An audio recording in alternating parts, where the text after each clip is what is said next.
बहू और बेटी एक समान है। पारिवारिक कहानी। माँ, मैं बहुत थक गई हूँ घर संभालते संभालते। यहाँ मेरी थकान किसी को नज़र नहीं आती। कुछ दिन आराम करना चाहती हूँ। सोच रही हूँ कुछ दिनों के लिए अपने मायके आ जाऊँ। आते हुए अपने बच्चों को भी साथ ले आऊँगी। वे वहीं से स्कूल चले जाएंगे। आखिर एक ही शहर में ससुराल और मायका होने का कुछ तो फ़ायदा मिले। नम्रता ने फ़ोन पर अपनी माँ से कहा। कमला जी ने दूसरी तरफ से कहा, हाँ बेटा, जब तेरी इच्छा हो आ जाना। आखिर ये तेरा भी तो घर है। ठीक है माँ, तो मैं कल ही आ जाऊँगी।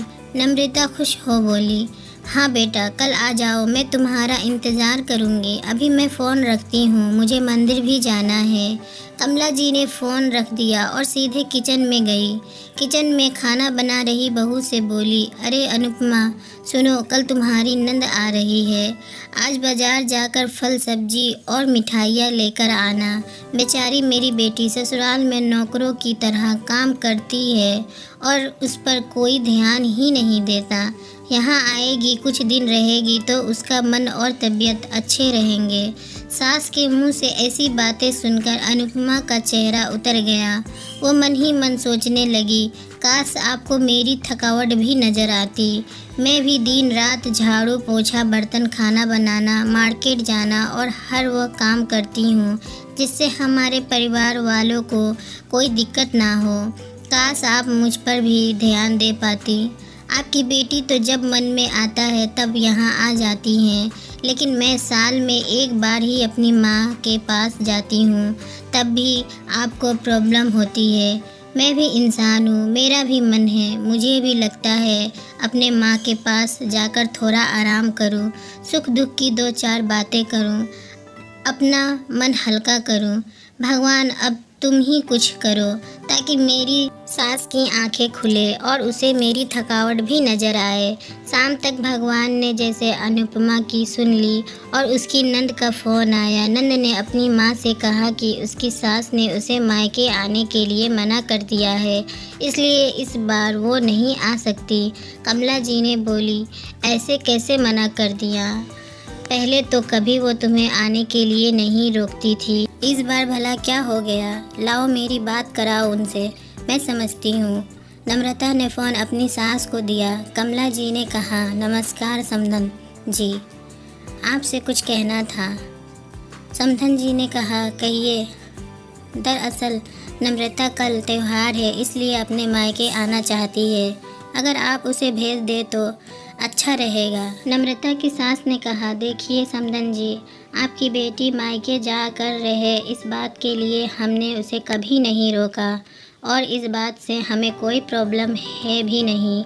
कुछ दिनों पहले मैं अपने रिश्तेदार के शादी में गई थी। वहाँ आपकी बहू अनुपमा की माता जी से मिलने का मौका मिला। उनसे गपशप करने के दौरान उनकी बातों से पता चला कि अनुपमा को साल में एक ही बार अपने मायके जाने को मिलता है और वो भी बहुत कम समय के लिए। मुझे लगता है आपको पहले अनुपमा को उसके मायके भेज देना चाहिए और वो जब मायके होकर आ जाएगी तो मैं नम्रता को आपके पास भेज दूंगी।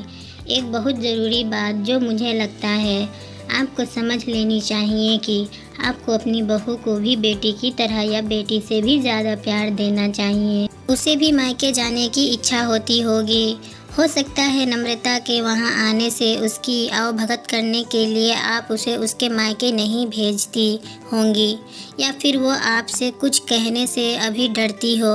अगर आप उसको घर में ही कैद रखेंगी तो एक दिन ऐसा आएगा जब वो आपके ख़िलाफ़ बोलने लगेगी, फिर वो आपकी सुनेगी भी नहीं और जब चाहे तब अपने मायके जाएगी। ऐसी परिस्थिति आए, इससे अच्छा है कि आप ही कुछ बदलाव अमल में ले आए जिससे आपका रिश्ता और रिश्ते की मिठास खराब ना हो। कमला को अपने समधन के हर एक शब्द में सच्चाई नज़र आई। उन्हें महसूस हुआ कि उन्होंने अपनी बेटी के प्यार में अंधे होकर कभी भी अपनी बहू के मन का विचार नहीं किया। उन्होंने हमेशा ही अपनी बेटी को अपने बहू से ऊपर रखा। दूसरी तरफ नम्रता भी अपनी भाभी के बारे में हो रही इस बातचीत को सुन रही थी। उसने भी रियलाइज़ किया कि वो कभी भी अपनी भाभी के साथ ठीक से बात नहीं करती और जब जब वो अपने मायके जाती है तो भाभी थोड़ी उदास रहती है। कमला जी ने अपनी बहू को बुलाया और उसे कहा कि अनुपमा, कुछ दिनों के लिए नम्रता नहीं आने वाली है, इसलिए पहले तुम अपने मायके होकर आओ। यह सुनते ही अनुपमा का चेहरा खिल गया, क्योंकि यह पहली बार था जब उसकी सास ने सामने से उसे अपने मायके जाने के लिए कहा था। अगले दिन अनुपमा अपने मायके गई और इस बार 1-2 दिन नहीं, पूरे हफ्ते भर रहकर आई। अपने माँ बाप से, अपने रिश्तेदारों से मिलकर आई और जब वो लौट कर आई तो उसका चेहरा खिला हुआ था, उसकी आंखें चमक रही थी।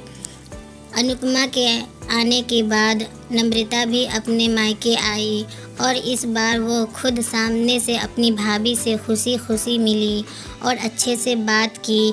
नम्रता ने अपनी माँ से बात करके उन्हें भी अच्छे से समझने में मदद की कि वो कहीं ना कहीं अनुपमा के साथ गलत व्यवहार कर रहे थे। दूसरी तरफ अनुपमा अपने ससुराल वालों के बदले रवैये से बहुत खुश थी। अब वो खुशी खुशी सबका ध्यान रखती और हर काम प्यार से करती। वो ध्यान रखती कि कोई भी ऐसी बात या काम ना करे जिससे घर में तनाव का माहौल पैदा हो। कमला जी अपनी बहू को खुद ही समय समय पर मायके भेज दिया करती। एक छोटे से बदलाव ने सास बहू और भाभी नंद के बीच की कड़वाहट को दूर कर दिया और रिश्ते को और भी ज़्यादा मिठास और मजबूत कर दिया। दोस्तों, वीडियो पसंद आई हो तो चैनल को सब्सक्राइब करें, लाइक करें, शेयर करें। धन्यवाद।